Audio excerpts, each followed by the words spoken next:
चलिए अब क्या करें, अब तो ऐसे ही चलेगा, ये बंद कर दिया जैमरून ने। तो आज हम आपसे जम्मू के बारे में, खासकर जम्मू प्रोविंस के बारे में मैं बात करना चाहती हूँ। जैसा कि आप जानते हैं कि जम्मू कश्मीर लद्दाख एक ऐसी स्टेट जिसको उस वक्त के महाराजा ने जब मुल्क के हवाले किया तो ये एक स्टेट कॉन्टिनेंट के बराबर थी। आप देखेंगे दुनिया में कई ऐसे मुल्क हैं जो हमारे एक रीजन के बराबर भी नहीं है, और हमारी स्टेट उस वक्त, जिस वक्त हमने इस मुल्क के साथ हाथ मिलाया तो पूरा एक समझ लीजिए कॉन्टिनेंट के बराबर रही है। और उस वक्त के जो डोगरा महाराजा थे उन्होंने इस मुल्क को नॉर्दर्न बॉर्डर दिया। तब तक नॉर्दर्न बॉर्डर नहीं था हमारी कंट्री के पास, पूरा एक नॉर्दर्न बॉर्डर दिया। मगर बदकिस्मती अब ये है कि हमारी जो स्टेट है जम्मू कश्मीर लद्दाख, उसको डाउनग्रेड करके उसके टुकड़े कर दिए गए। जम्मू को, कश्मीर को, लद्दाख को बिल्कुल अलग अलग डाल दिया। और जम्मू, खासकर जम्मू जो which has been a melting pot, अलग अलग मजहब, अलग अलग जो एथनिसिटीज हैं, कल्चर्स हैं, उसका गहवारा रहा है जम्मू। और अपनी अपनी आइडेंटिटीज मेंटेन, क्योंकि मैंने देखा कि जब आप जम्मू में कहीं भी गुजरते हो कोई मार्केट से, तो आपको जम्मू एक वाहिद जगह है पूरे मुल्क के अंदर जहाँ आपको हिंदू मिलेगा, मुसलमान मिलेगा, सिख मिलेगा, ईसाई मिलेगा, गोजर, बकरवाल, पहाड़ी, ये कहीं नज़ारा नहीं मिलेगा। पहले होता था कश्मीर में, मगर अब नहीं है, सिर्फ जम्मू में मिलता है। और कहीं ना कहीं इसको अटैक करने की कोशिश की जा रही है। अभी अगर जम्मू के लोग कश्मीर के साथ मिल के एक आवाज़ में बात नहीं करेंगे तो खतरा ये है कि मिट जाएंगे, हम बिल्कुल मिट जाएंगे, हमारे पास कुछ नहीं रहेगा। तो आज मैं पिछले 2-4 दिन से जम्मू में भी हूँ। इससे पहले मैंने राजौरी, पुंछ वगैरह का दौरा किया और मैंने देखा कि सबसे बड़ी जो प्रॉब्लम इस वक्त फेस कर रही है वो अनएम्प्लॉयमेंट की है। और आपको भी शायद मालूम होगा कि जो लेटेस्ट सर्वे आया है, जैसे ये कहते थे 370 बहुत बड़ी रुकावट है, 370 खत्म होगा तो यहाँ दूध की नदियाँ बहेंगी, लोगों को यहाँ इतनी इन्वेस्टमेंट होगी कि बेरोजगारी ख़त्म हो जाएगी। मगर आपको ये जान के ताज्जुब होगा कि इस वक्त पूरे मुल्क में सबसे ज़्यादा जो अनएम्प्लॉयमेंट रेट है वो जम्मू कश्मीर में है। दैट इज़ ऑलमोस्ट 18%, यानी 2 डिजिट्स में हमारी अनएम्प्लॉयमेंट चली गई है। इसी तरह जो काम थे तरक्की के, जो और जो यहाँ इंडस्ट्री पहले होती थी, तो उसमें स्टेट गवर्नमेंट का ये होता था कि जो यहाँ के लोग हैं उनकी तादाद बाहर के लोगों से ज़्यादा हो। मगर आज कोई पूछने वाला नहीं। अगर छोटी थोड़ी बहुत सब्सिडी के लिए जो लोग इंडस्ट्री लगाते भी हैं तो वो बाहर से ज़्यादा लोगों को लाते हैं और यहाँ के नौजवानों को नहीं रखते हैं। इसके अलावा जब हम देखते हैं कि तरक्की कहाँ हो रही है, क्योंकि बहुत, अभी देखिए 70 मिनिस्टर रिबन काटने के लिए, तो किसका रिबन काटते हैं? मुझे तो या तो वो पुरानी, मेरे ख्याल में कोई डॉक्टर मनमोहन सिंह या ये जो है वाजपेयी जी के टाइम का कोई काम होगा। बाकी तो जितने भी हमने काम शुरू किए थे पीडीपी बीजेपी अलायंस में, वो सब रुके पड़े हैं। चाहे वो मिनी सेक्रेटरीट्स हो, चाहे वो रोड्स हो, चाहे वो कोई दूसरा काम हो। और जो काम हमने सीआरएफ के अंडर उठाए थे, जिसके लिए हजारों करोड़ रुपए आया था, जिसकी टेंडरिंग हुई है, उनको भी बंद कर दिया है, उनको भी बंद कर दिया है। और उल्टा जो कहीं पर नए काम भी शुरू करने थे वो भी नहीं हो रहा है, क्योंकि रूरल डेवलपमेंट के, मैंने सुना जो रूरल डेवलपमेंट है उसने भी कोई प्राइवेट कंपनी हायर की अपने लिए। हालांकि हमारा इंफॉर्मेशन डिपार्टमेंट है उसको यूज़ नहीं कर रहे हैं, कोई प्राइवेट कंपनी। यानी कि जो जम्मू कश्मीर को बार बार कहा जाता था कि ये 370 की वजह से पिछड़ी हुई है, लगता है जो पिछले 2 साल में यहाँ हो रहा है। कश्मीर में तो लोगों को सिक्योरिटी के नाम पे डराया धमकाया जाता है, खामोश किया जाता है, मगर जम्मू की इकोनॉमी को चोक किया जा रहा है, पूरी तरह से चोक किया जा रहा है। आप यहाँ देख लीजिए, शुरू कीजिए माइनिंग से, माइनिंग के कॉन्ट्रैक्ट्स बाहर वालों को, जो लाखों अरबों रुपए कमा रहे हैं, और यहाँ जो ट्रैक्टर ट्रॉली वाले लोग हैं जिसके साथ यहाँ हजारों नौजवान जुड़े हुए हैं जो बेचारे चलाते हैं, उनको पकड़ के ले जाते हैं, या तो रिश्वत दे 10,000 रुपये, नहीं तो 70,000 रुपये उनको कोर्ट में देना पड़ता है। इसी तरह से जो ट्रांसपोर्टर्स हैं वो बहुत मुश्किल हालात में है इस वक्त।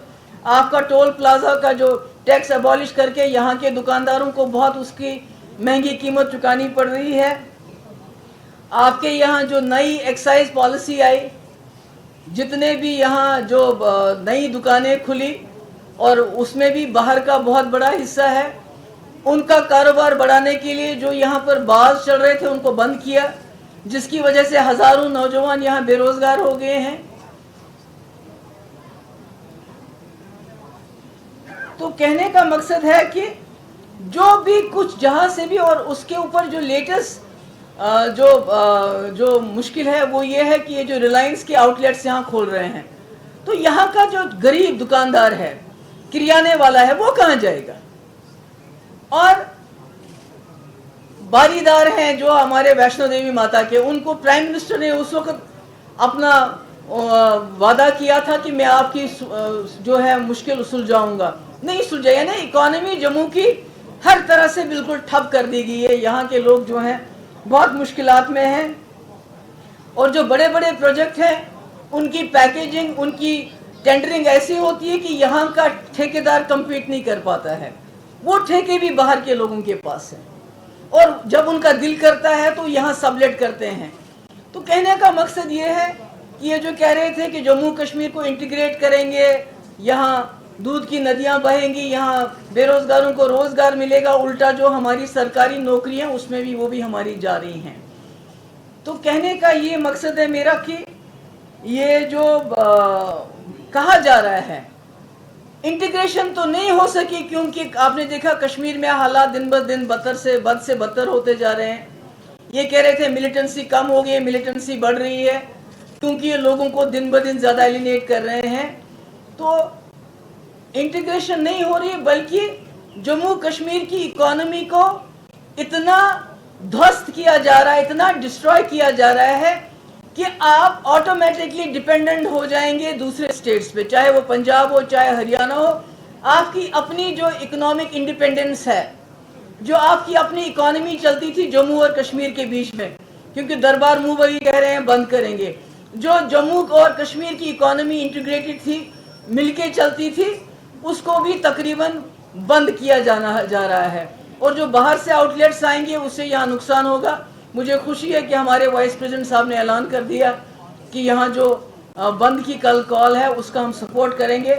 मैं समझती हूँ कि एक इशारा होना चाहिए जम्मू के लिए और कश्मीर के लोगों के लिए कि अगर हम मिल के चलेंगे तो जो बर्बादी, जो जुल्म दिल्ली वाले करना चाहते हैं, जो जम्मू कश्मीर को वो एक एक्सपेरिमेंट लेबोरेटरी की तरह इस्तेमाल करना चाहते हैं, आज यहाँ शुरू करेंगे, कल दूसरे स्टेट्स में वो यही आजमाएंगे। तो ये एक लेबोरेटरी बन गया, तो इसको हम रोक सकते हैं अगर हम सब इकट्ठे हो जाएं। इसी तरह कश्मीरी पंडित आज कई रोज से वो हड़ताल पे हैं, प्रोटेस्ट पे हैं, कोई सुनता नहीं है। उनके रिलीफ का मामला, 1 महीने से उनको रिलीफ नहीं मिला।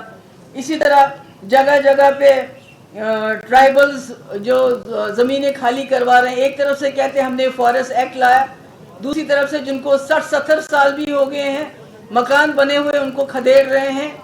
तो समझ नहीं आता कि इनका मकसद क्या, ये करना क्या चाहते हैं असल में, ये इस रियासत में आखिरकार करना क्या चाहते हैं।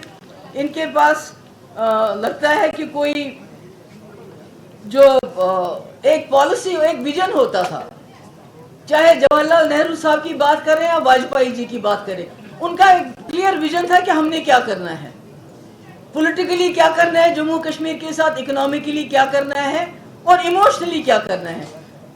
मगर आज की जो सरकार है इसका कोई विजन नहीं है, डिवाइड एंड रूल। इनका विजन इतना ही है कि किस तरह हम लोगों को आपस में लड़ाएं और वोट हासिल करें और जम्मू कश्मीर को बाहर की रियासतों में जाके इनको बेचें। गवर्नमेंट एम्प्लॉयज ये सर्टिफिकेट, वो सर्टिफिकेट वगैरह वगैरह, यानी शक इतना बढ़ गया है पहले से ज्यादा कि जिसका कोई हिसाब ही नहीं है। मेरे ख्याल में सारे पॉइंट्स कवर हो गए हैं।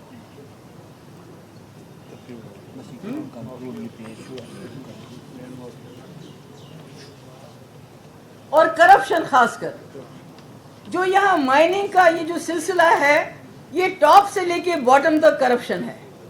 इसमें तमाम जो एडमिनिस्ट्रेशन है मिली हुई है। पहले तो जो यहाँ के लोकल अफसर हैं उनको बिल्कुल साइडलाइन किया गया है। बाहर से ज़्यादा लोग आए हैं, यहाँ के अफसरों पे भरोसा नहीं किया जाता है। मगर जो भी अब रहे सहे यहाँ जितने भी ऑफिसर हैं, बाहर के हैं, अंदर के हैं, बदकिस्मती से वो इस माइनिंग के जो माफिया है, पहले हमारी ये खुशकिस्मती थी, हमारे पास लैंड माफिया थोड़ा बहुत एक्टिव था। आप अभी देख रहे थे महबूबा मुफ्ती को, जिन्होंने एक प्रेस कॉन्फ्रेंस की है और प्रेस कॉन्फ्रेंस करके जो है बीजेपी और केंद्र सरकार पर हमला बोला है। कहा है कि जितने भी दावे बीजेपी ने किए वो सारे के सारे दावे जो है वो खोखले निकले हैं, चाहे वो नौकरियों की बात हो या फिर डेवलपमेंट की बात हो। और हर चीज को लेकर जो है बीजेपी पर सवाल उठाए हैं, केंद्र सरकार पर निशाना साधा है। और क्या महबूबा मुफ्ती के जो बातें हैं उसकी कितनी सच्चाई है, उस पर जवाब देने के लिए पक्ष नहीं बल्कि दोनों तरफ से बात होनी चाहिए। हमारे साथ बीजेपी के मुख्य जो है एक सीनियर लीडर और वरिष्ठ नेता के साथ साथ प्रवक्ता जो है अभिजीत जसरोटिया जुड़ चुके हैं। अभिजीत जी, आवाज सुन पा रहे हैं मेरी? जी सुन पा रहे हैं। अभिजीत जी, क्या लग रहा है, क्या है बीजेपी ने इतने सालों से जम्मू कश्मीर में? महबूबा मुफ्ती कह रही है कुछ नहीं हुआ, जो भी हुआ है वो सब बर्बाद हुआ है, क्या कहना चाहेंगे? देखिए, ऐसा है कि मुझे लगता है कि जब आपके ऊपर किसी चीज की इंक्वायरी होती है और आपसे जब पूछा जाता है कुछ, तो एक स्टेटमेंट बड़ी फेमस है, बेस्ट पॉलिसी इज डिफेंस। तो आपको of defence is offence rather. तो आपने ये करना है कि आपकी तो कोई आपसे ये ना पूछे, आपने अभी अकाउंटेबिलिटी की बात की, कोई आपसे ये ना पूछे कि आपके रिश्तेदारों के अकाउंटों में करोड़ों अरबों रुपया कहां से आ गया, किस काम के लिए आ गया, आपसे पूछताछ कोई ना करे, इसीलिए आपने ये सब कर दिया। आपके नेताओं से कोई ये ना पूछे कि क्यों आपके अबू दुर्जाना के साथ रिलेशन थे, क्यों आप उनके काजी बने फिरते थे, इसीलिए आपने अब ये लोगों का ध्यान भंग करना शुरू कर दिया। ये हमसे पूछेंगे कि हम क्या कर रहे हैं लोगों के लिए? भारतीय जनता पार्टी, जो मुझे लगता है सबसे ज्यादा ग्राउंड लेवल पर अगर कहीं पर जम्मू कश्मीर में काम हुआ तो इतिहास इस चीज का गवाह है कि पिछले 3-4 सालों में जो तरक्की जम्मू कश्मीर के लोगों ने देखी है वो पिछले 60-70 साल में नहीं देखी। भले वो आप फ्लाईओवर का नेटवर्क कीजिए, IIT, IIM, एक ही यूटी के अंदर 2-2 एम्स आना, और कितने सारे और जो नई स्कीमें गवर्नमेंट की और कितनी इन्वेस्टमेंट्स हो रही हैं।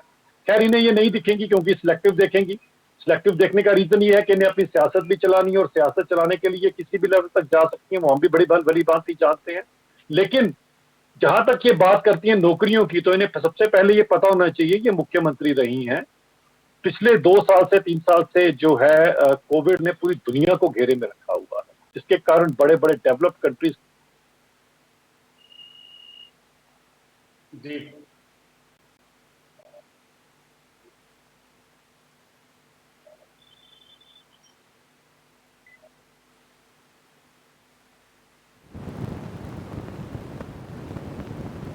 लगता है हमारा संपर्क जो है अभिजीत जसरोटिया जी से जो है वो टूट गया है नेट की वजह से।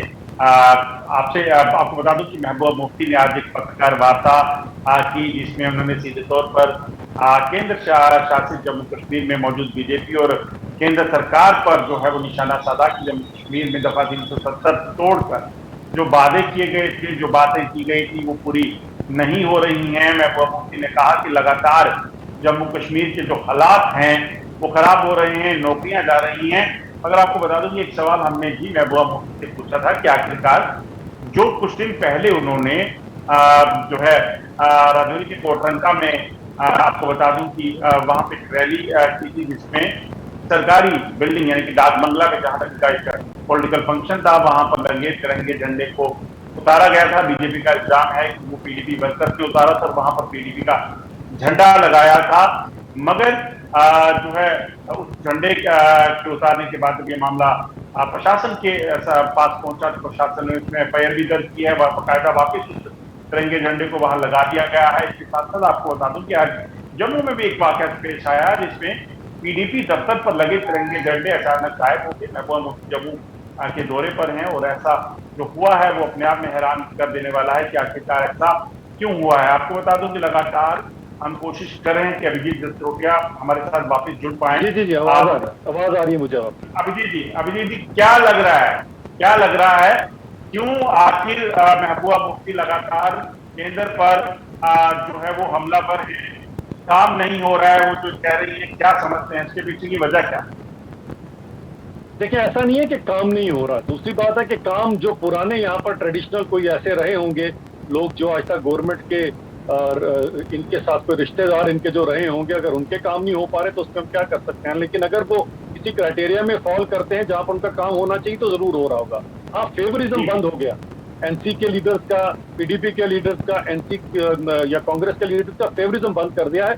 जिसका जो हक बनता उसके काम जरूर हो रहे हैं। मुझे ऐसा लगता नहीं कि कोई ऐसा शख्स है जिसके काम ना हो रहा हो। रही बात जो भी आप कर रहे थे, झंडे की बात जहाँ कर रहे थे, और बड़ा दुर्भाग्यपूर्ण, आप देखिए आज से कुछ देर पहले तो पीडीपी के ऑफिस में झंडा था, अब अचानक से गायब हो गया। कोटरका में भी एक ऐसी घटना आई। दुर्भाग्यपूर्ण बात यह है और बड़ा दुख होता है कि जिनके वालिद ने जब ये पीडीपी बनाई थी तो सबसे पहले हिंदुस्तान का झंडा अनंतनाग में उठाया था और तब नेशनल कॉन्फ्रेंस ने उन्हें नाली का कीड़ा कहा था। तो इनके वालिद जिनका वतन के लिए, जिनका हिंदुस्तान के तिरंगे के लिए इतना सम्मान था, आज देखें एक मुख्यमंत्री के पद पर जो महिला रही हैं और जिन्होंने इसी संविधान की कसम खाई है, और जब ये मुख्यमंत्री के पद पर एक बहुत आलीशान गाड़ी में जाया करती थी तो एक तरफ हिंदुस्तान का झंडा भी हुआ करता था। और आज इनको उसी झंडे से एतराज हो रहा है क्योंकि वो ओछी राजनीति जिसको इनको वोट बैंक बटोरने की जो इनकी एक मुहिम चल रही है और वो किसी भी लेवल तक ये गिर सकते हैं, इसीलिए ये ऐसी ओछी राजनीति कर रहे हैं। लेकिन खैर, इनके उठाने या ना उठाने से फर्क नहीं पड़ता। आज जम्मू तो छोड़िए, आज कश्मीर की कोने कोने में आज आपको तिरंगा लोग गर्व के साथ उठा रहे हैं। इनकी राजनीति वही चलेगी क्योंकि इनके, आपको पता ही है रिमोट कंट्रोल कहाँ से चलता है। लेकिन भारतीय जनता पार्टी के बाद जो है यहाँ मंजर बदल चुका है। आज लोगों को पता है कि हमें अगर कुछ मिलेगा तो अपने हिंदुस्तान से मिलेगा। जिस देश का ये राग लाते हैं वहां का प्रधानमंत्री इमरान खान तो खुद कटोरा लेके लोगों के आगे भीख मांग रहा है, वो किसी को क्या देगा। तो इसीलिए अभिजीत, मैं आपसे एक चीज जानना चाहूंगा, जो अगर मैं गलत नहीं हूं तो आप इस वक्त कश्मीर में हैं, ये बताइए कि क्या ये सियासत जो तिरंगे की सियासत है, तिरंगा झंडा उतारने की, इसके पीछे की वजह क्या है? क्या लगता है कश्मीर में अभी भी इस तरह की उल्टी सीधी बयानबाजी या चीजें कर कश्मीर में वोट बैंक बीजेपी का मजबूत हो सकेगा? देखिए, लाइमलाइट में आने की बात करते हैं, कहीं ना कहीं ऐसा बयान तो देंगे जिसके कारण मीडिया भी नहीं चलाएगा, क्योंकि अदरवाइज तो उनकी ग्राउंड देखे तो खत्म हो चुकी है। मेन लीडर जो उनके थे सभी ने छोड़ के जा चुके हैं। ग्राउंड में इनके वर्कर आपको नेग्लेजिबली नजर आएंगे। इनसे ज्यादा वर्कर तो आज भाजपा का है कश्मीर। तो ये बातें जरूर करेंगे। अब इनको ये भी चुभ रहा है कि जो 100 से ज्यादा अभी तक के हमारे जो मेंबर पार्लियामेंट्स हो गए, जो मंत्री हो गए, वो कश्मीर में आए। इनको ये चुभ रहा है कि वो यहाँ क्यों आ रहे हैं। हमने जो 5/10/2019 के बाद लोगों से वादा किया था तो government at your door steps, ये तो सिर्फ नाम की बात करते थे, ये तो कभी स्टेट गवर्नमेंट भी इनके डोर स्टेप पर लोगों के नहीं ला सके। हमने तो सेंट्रल गवर्नमेंट लोगों के घरों तक पहुंचा दी।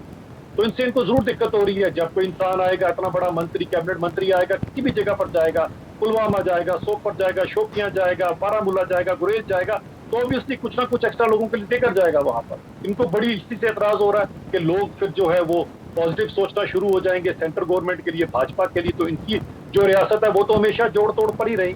इनकी रियासत तो रही नेगेटिव करने की, जहां पर लोगों की जेबों में तो कभी 370 की आड़ में पैसा गया ही नहीं ना। तो आज अगर चीजें बदल रही हैं तो हम बड़ी बात ही समझ सकते हैं कि इनको इसकी तकलीफ या इतनी मिर्ची क्यों लगी। अभिजीत, एक चीज और जानना चाहूंगा। महबूबा मुफ्ती ने एक बड़ा पॉइंट जो है ये भी उठाया कि जो सरकार है वो सुरक्षा के जो है धमकी देती है। अगर कोई भी आवाज उठाता है तो उनके खिलाफ जो है सुरक्षा बलों के द्वारा कार्रवाई करवाई जाती है। क्या है, क्या वजह क्या है, क्यों कार्रवाई हो रही है? सब सुरक्षा बलों की कार्रवाई जो है वो ये कहना चाहते हैं ईडी की कार्रवाई, इनका कहने का मतलब है। ईडी, सीआईडी, सीबीआई, ये जितनी एजेंसीज थी ना, ये 370 से पहले यहाँ पर आप समझ सकते हैं उनके पास वो इख्तियार नहीं थे, क्योंकि 370 का बीच में एक प्रावधान था। 370 के टूटे के बाद ईडी के पास पूरी छूट है, आईबी के पास पूरी छूट है, सीआईडी के पास पूरी छूट है, वो किसी तरह की भी कार्रवाई कर सकते हैं। तभी तो इतने कच्चे चिट्ठे उभर के आज लोगों के सामने आ रहे हैं। तो इसीलिए इसका वो बात जरूर करेंगे कि हमारे ऊपर कार्रवाई है। मेरे बताएं बाकी लोगों पर कार्रवाई क्यों नहीं होती। यहाँ पर कई ऐसे लीडर हैं, उनकी वालिदा को कोई नहीं पूछता, उनके किसी लीडर को कोई नहीं पूछता। पर्टिकुलरली जिन्होंने गलत किया उन्हीं को पूछा जा सकेगा ना। इस देश का एक संविधान है, एक कानून है, ये एजेंसीज भी अगर काम करती है तो उस कानून के पैरामीटर्स में करती है। उसके बिना कैसे किसी पे कार्रवाई होगी? अगर दाल में कुछ काला ना हो तो कैसे आप उस चीज को पकड़ने की कोशिश ना करें? अगर कहीं से धुआं ना निकल रहा हो तो क्यों जो सिक्योरिटी एजेंसीज है वो एक्ट ना करें? तो कहीं ना कहीं कुछ है ही, है ना। और ये तो नहीं है कि पूरे के पूरे कश्मीर के सभी लीडरों के खिलाफ ही ऐसा कुछ हो रहा है। जिन्होंने आज तक 370 की आड़ में केवल और केवल अपने घर भरे हैं, हकदार का हक अपनी जेब में डाला है, उनके खिलाफ कार्रवाई हो रही है। और इससे भी ज्यादा अगर ये लोग अपनी अभी भी इन सब चीजों से बाज नहीं आएंगे तो अब यहाँ पर मंजर बदल चुका है। अब वो पुराना वाला काम नहीं है कि 370 की आड़ में आप कुछ भी कर जाओ। अब तो एक एक पैसे की अकाउंटेबिलिटी होती है, वही इनको सबसे ज्यादा मगर जो महबूबा मुफ्ती की जो है बयानबाजी है इस चीज को लेकर कि जम्मू कश्मीर में डेवलपमेंट नहीं हो रही, जम्मू कश्मीर में अभी जो कंपनी है उसके स्टोर खोलने जा रहे हैं जिसके कारण कल चैम्बर ने बंद की कॉल भी दी है। क्या लगता है ये चीजें बीजेपी के वोट बैंक पे कितना इफेक्ट डालेंगी? क्योंकि bar association, chamber, PDP, national conference, ये सब मिलकर अब आपके खिलाफ मोर्चा खोल रहे हैं, कल बंद कर रहे हैं। देखें, ये तो गुपका गैंग तो बड़ी देर से चलता आ रहा है हमारे खिलाफ। हमें तो कोई ऐसा नहीं है, हमारे साथ लोग हैं, जनता हम हमारे साथ जुड़ी है। तरक्की की बात आप कर रहे हैं, इनसे पूछिए जो जम्मू कश्मीर कौमी शायरा है, आज तक वो जम्मू से कश्मीर कभी कनेक्ट ही नहीं हो पाई। पिछले 2-3 साल में ही हमने टनल निकाल कर दिखा दी बनिहाल। आज आप जम्मू से शुरू करें तो 3-4 घंटे के बाद आप कश्मीर में आ जाते हो। पहले अगर आपको कश्मीर से जम्मू आना होता था तो पूरा दिन 2-2 दिन तक लग जाते थे लोग। यह तरक्की नहीं है। इतना बड़ा आपके सामने हमारे अखनूर का आप हाईवे देख लीजिए, जिसे लोग खूनी रोड कहा करते थे। आज वहां पर इतना बड़ा फ्लाईओवर जो है उनके कारण इतनी बड़ी सड़क निकल रही है। IIT IIM की मैं पहले ही बात कर चुका हूं। तो तरक्की हर जगह पर हो रही है, इनके कहने से ऐसा कुछ नहीं होता।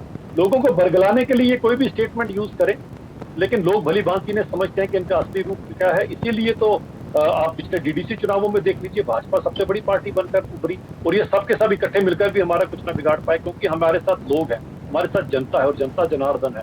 उसे भली भांति पता है कौन जो है हमारा भला चाहता है और केवल अपनी और अपने लिए राजनीति करता है। अभिजीत, एक आखिरी सवाल आपसे, क्या लगता है अगर आने वाले समय में कांग्रेस, नेशनल कॉन्फ्रेंस और पीडीपी मिलकर जो है वो बीजेपी के खिलाफ जो है हो जाते हैं, तो जम्मू कश्मीर में आपका जो सपना है सरकार बनाने का अपने बलबूते पर, उसके लिए कितनी बड़ी अड़चन हो सकती है? जडेजा साहब, भाजपा ने जो कहा वो करके दिखाया। हमारी कथनी और करनी में कभी फर्क नहीं था। 170 हमारे एजेंडे में था तो हमने कर दिखाया।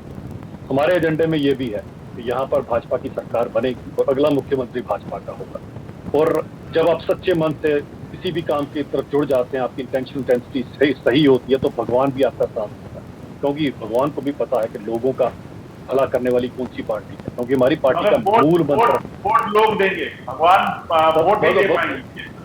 नहीं, भगवान ही लोगों को जो है सद्बुद्धि देंगे और लोग जो है वो जरूर, क्योंकि लोगों को पता है, लोग अपने दिल की सुनते हैं और लोगों को पता है कितने सालों से किसने उनके साथ नजायज दिया है और किसने कौन सी पार्टी उनका साथ दे रही है। तो ऐसा है कि जनता जनार्दन होती है, हम तो जनता को भगवान का रूप मानते हैं। तो ऐसा नहीं है कि जनता कुछ भगवान से हटकर अलग करेगी। जनता जनार्दन भगवान का रूप है। तो अगर आप देखेंगे बहुत जल्दी मुख्यमंत्री जो होगा वो भाजपा का ही होगा।